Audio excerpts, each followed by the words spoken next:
Christmas Eve, 1945. Fayetteville, West Virginia. The air was crisp, carrying the scent of pine and the promise of joy. But in the heart of this small town, a tragedy was about to unfold. One that would remain etched in the annals of American history as one of the most baffling disappearances ever.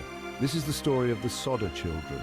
5 souls swallowed by a fire that consumed their home and left behind a mystery that continues to haunt us to this day.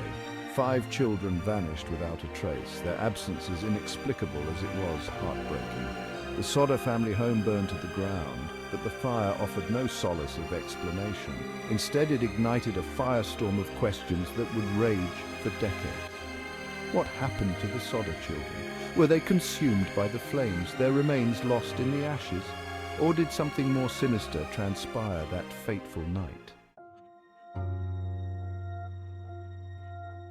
George and Jennie Sodder were Italian immigrants who had built a life for themselves in the coal mining town of Fayetteville. They had 10 children, their family a testament to their hard work and resilience. The family was close-knit, their home filled with the warmth of laughter and the comforting aroma of Jennie's Italian cooking.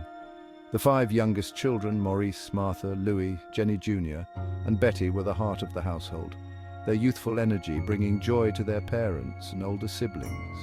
Life in Fayetteville was simple but fulfilling. George worked tirelessly to provide for his family, while Jennie dedicated herself to raising their children. Their home, a modest 2-story frame house, was their sanctuary, a haven from the hardships of the world. Little did they know that this haven would soon become the scene of their worst nightmare. Christmas Eve arrived, imbued with the magic and anticipation that only children can truly embrace.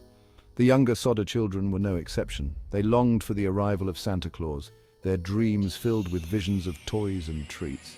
The air was electric with their excitement. Unaware of the tragedy that lurked in the shadows, the Sodder family prepared for their Christmas Eve celebrations. The older children, Marion and John, were allowed to stay up past their bedtime. The younger ones, exhausted from their day of festive cheer, eventually succumbed to sleep.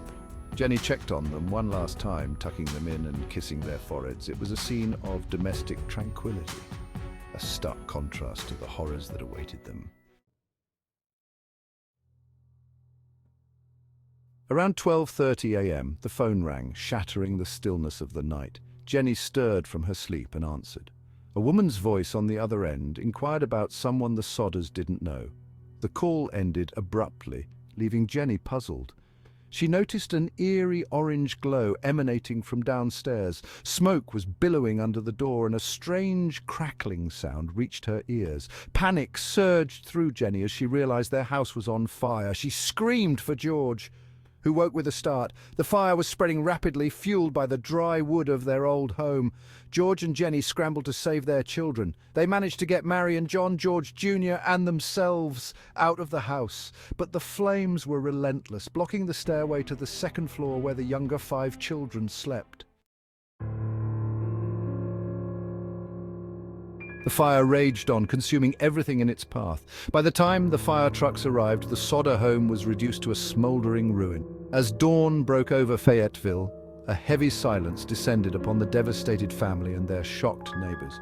The fire was out, but the true horror was only beginning to reveal itself. The firemen began sifting through the ashes, expecting to find the remains of the 5 missing children. But as the hours turned into days, a horrifying realization dawned. There were no bodies, not a single bone, no teeth, no sign of the children. The fire, as destructive as it was, seemed to have vanished their very existence. Rumors and speculation began to circulate through the small town. How could a fire burn so completely yet leave no trace of 5 young children? The lack of answers only fueled the growing suspicion that something was terribly wrong. As the initial shock subsided, the Sodders began to notice inconsistencies. The ladder that George usually kept propped against the house, which he had planned to use to rescue the children, was missing. The phone line, which had worked when Jennie received the strange call, was found cut. Then there were the sightings. Several witnesses claimed to have seen the children in a passing car on the night of the fire. One woman even reported serving them breakfast at a diner the following morning. These unsettling details cast a long shadow over the official investigation. The police, initially quick to dismiss the fire as a tragic accident, now faced mounting pressure to reopen the case. The Sodders, clinging to the hope that their children were still alive, became amateur detectives themselves, tirelessly pursuing every lead and questioning anyone who might have information. The mysterious phone call Jennie received on the night of the fire took on a sinister new meaning as the investigation progressed. The Sodders learned that the person the caller had asked for was a man who worked with George. This man had made threats against the family in the past, angered by George's outspoken criticism of Benito Mussolini and the fascist regime in Italy.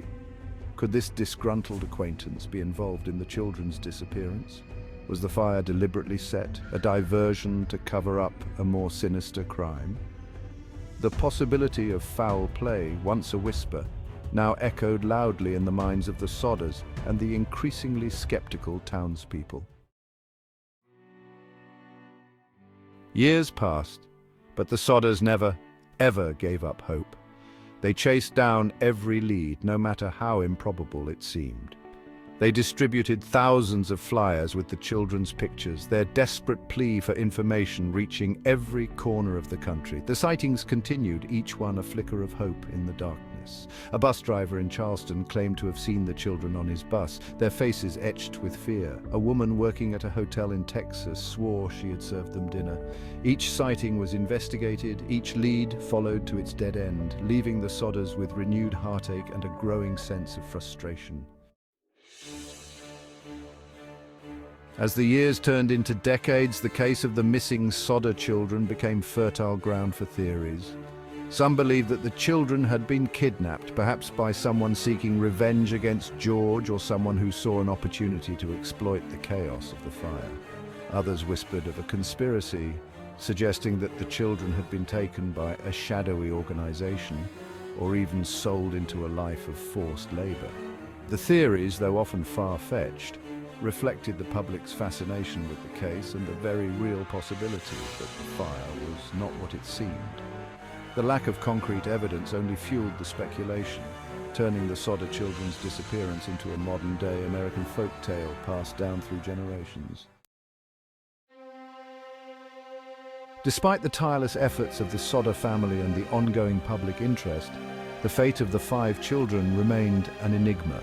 No definitive answers emerged from the ashes of their burned home, only more questions and theories. The passage of time, far from dimming the mystery, only seemed to amplify it. Did the Sodder children perish in the fire, their remains somehow lost in the chaos? Or were they victims of a more sinister plot, their disappearance orchestrated by unknown hands? The lack of answers only deepened the tragedy, leaving a gaping wound in the hearts of their loved ones and a lingering question mark in the annals of unsolved mysteries. The vanishing of the Sodder children continues to captivate and confound us. It stands as a chilling reminder that even in the most ordinary of settings, the unthinkable can occur. The case, with its intricate web of unanswered questions and tantalizing clues, has become a haunting parable, a testament to the enduring power of mystery and the human need to find answers. The Sodder children's story is a chilling reminder that some mysteries may never be solved. It is a story that compels us to confront the unknown, to grapple with the possibility that some truths may forever elude us. The questions linger, echoing through the decades. What truly happened on that fateful Christmas Eve? Where are the missing Sodder children? The case of the Sodder children, though shrouded in the mists of time, continues to fascinate and haunt us. It serves as a stark reminder of the fragility of life, the randomness of tragedy, and the enduring power of hope in the face of unimaginable loss. Despite the passage of time and the lack of concrete answers, the Sodder family's unwavering pursuit of the truth serves as an inspiration. Their story compels us to remember the missing, to seek justice for the forgotten, and to never give up hope, even when confronted with the most baffling of mysteries.